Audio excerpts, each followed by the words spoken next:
வணக்கம். I am doctor Sheela from doctor Sheela fever labs and diagnostics. இன்னைக்கு நிறைய பெற்றோர்கள் என்கிட்ட கேட்கறது, குழந்தைங்களுக்கு மைனர் கோல்ட் காஃப் தானே டாக்டர், ஸ்கூலுக்கு அனுப்பி வச்சிடலாமான்னு கேட்குறாங்க. Please parents try to understand. குழந்தைங்க வளரும் சமயத்துல அவங்களோட நோய் எதிர்ப்பு சக்தி ரொம்ப கம்மியா இருக்கும். வேக்சின்ஸ் கொடுத்து ஓரளவுக்கு நாம நிறைய காம்ப்ளிகேஷன்ஸ் வராம பாதுகாத்துடலாம்.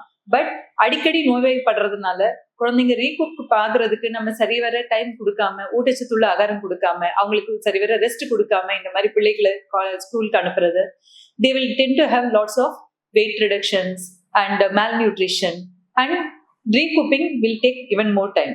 They won't be able to concentrate on the studies too. So பிள்ளைங்களை இந்த மாதிரி நோய்வாய்ப்பட்டிருக்கும் பொழுது ஒரு 2 நாளைக்கு வீட்டில் வச்சிருந்து நல்ல ஊட்ட சத்துள்ள ஆகாரமா கொடுத்து அவங்கள பாதுகாக்கலாமே.